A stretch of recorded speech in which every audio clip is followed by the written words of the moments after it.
Beni dünyanın her bir yerinden seyreden vatanımın güzel ve değerli insanlarını saygı ve sevgiyle selamlıyorum. Değerli izleyiciler, yeni bir gün, yeni bir haber.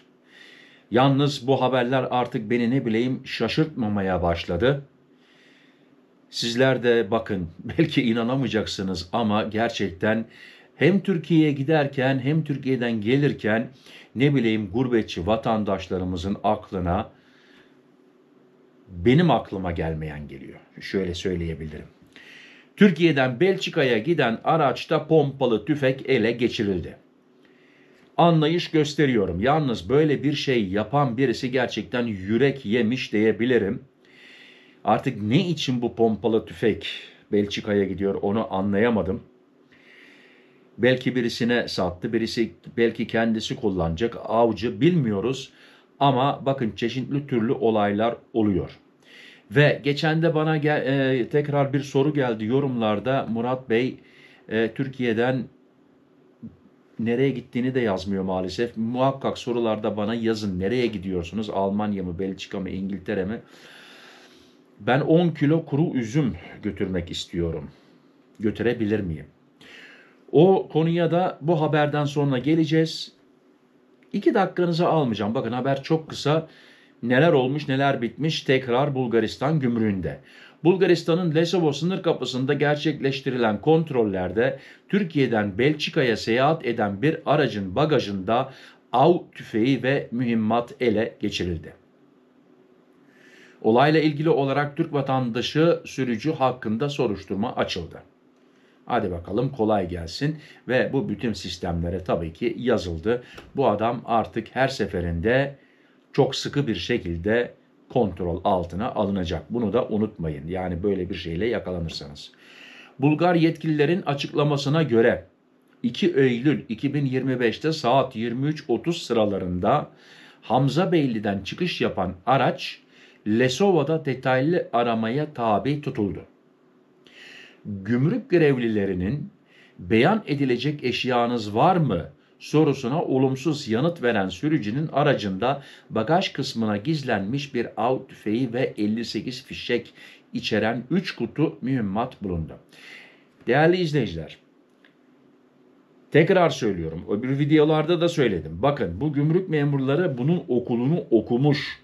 Sizin vücut hareketinizden, bakışınızdan, nefes alışınızdan, heyecanlanmanızdan veya da heyecanlanmamanızdan anlıyor ki sizde bir şey var.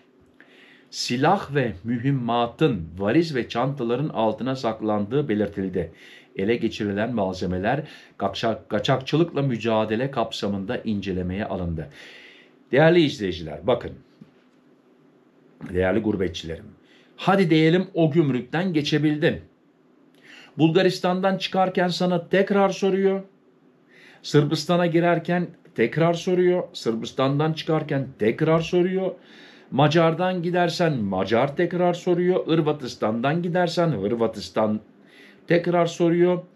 Belki de dağlık yerlerden gideceksin. Romanya üzerinden gideceksin. Böyle, belki öyle durdurmadan biliyorsunuz orada sınırlar yok artık geçebilirsiniz. Ama her an, her gün, her saatte, her dakikada, her saniyede sizi ister sınırda olsun, ister Romanya'nın içinde olsun durdurabilirler ve arayabilirler. Yani bunu unutmayın. Gelelim kuru üzüm meselesine. Ben yoruma tabii ki cevap verdim. 10 kilo kuru üzüm arkadaşlar çok oluyor. Normal Türkiye'den gelen bir aile bakın 1-2 kilo 2 kilo bir şey demezler. Ama arabada 3-4 kişi varsa hadi diyelim 3 kilo olsun bir şey demezler. Ama 10 kilo ticariye girmiş oluyor. 10 kilo kuru üzüm, sırf kuru üzümden bahsediyoruz. O zaman sen bunun vergisini vermek zorunda kalıyorsun. Yani kanun öyle söylüyor. Ama şimdi belki sen 10 kilo koymuşsundur. 3 kilosunu şuraya, 3 kilosunu şuraya. Gümrük memuru onu görür ama pek şey yapmaz, önlem vermez, sana geç diyebilir. O da olabilir ama kanunen 10 kilo kuru üzümün vergisini, gümrük vergisini vermen lazım. Karayolundan gidersen zaten iş karışıyor. Her gümrükte bunu beyan etmen lazım. Söylemen lazım. Ondan sonra en son mesela Almanya'ya giriyorsun. Almanya'ya girerken de gümrüğünü ödemen lazım. Böyle şeyler en kolay uçakla olur. Hava yolundan. Orada bir kere beyan edeceksin. Ve Almanya'da havaalanında vergisini vereceksin ve geçeceksin. Ama şimdi tekrar, yani yanlış anlamayın. Almanya'da kuru üzüm yok mu? Hatta kuru üzüm Türkiye'den gidiyor. Türk dükkanlarında, Türk alışveriş marketlerinde kuru üzüm yok mu? Bana yorumlarda lütfen yazın, hepimiz öğrenelim. Ben şimdi kuru üzüm canım istedi mi buradan, hatta Migros'tan bile alabilirim. Ama şimdi şöyle bir konu var değerli izleyiciler, arkadaşlar. Adam diyor ki ya diyor, benim köyümdeki kuru üzümü diyor ben hiçbir yerde bulamıyorum diyor. Onun tadı diyor bambaşka diyor. Nasıl mesela salça. Bizim diyor köyümüzün salçası bambaşka diyor. Ben diyor Almanya'ya giderken 30 kilo götüreceğim. Götür. İşte o da ondan sonra vergisini vermen lazım. Beyan etmen lazım. Ama dikkat bakın. Süt ve et ürünleri yasak. Yolluk kadar serbest, yiyeceğiniz, tüketeceğiniz kadar, ama tabii ki adama yani yutturamazsın Edirne'den Hamburg'a kadar 20 kilo pastırma yiyeceğini. Yutmaz, inanmaz. Çünkü yiyemezsin. Yolluk serbest.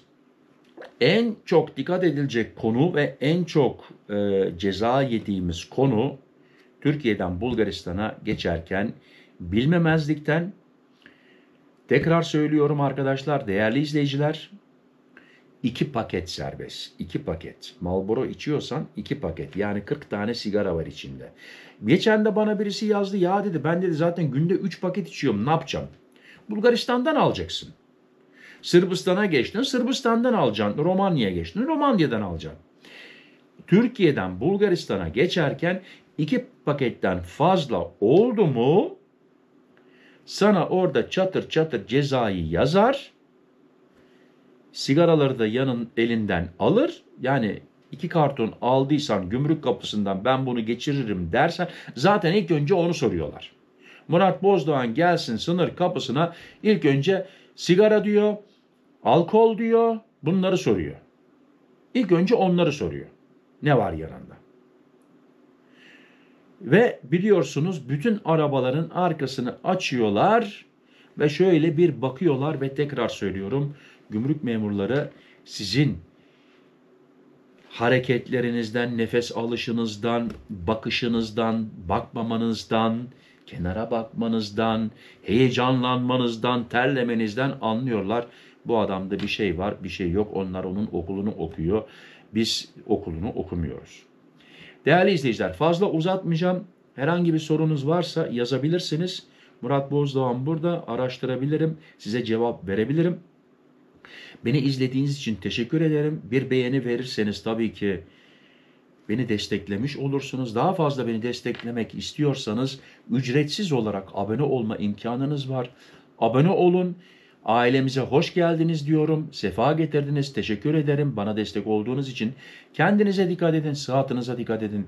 Sıhhatli kalın. Benimle kalın. Hoşça kalın. Murat.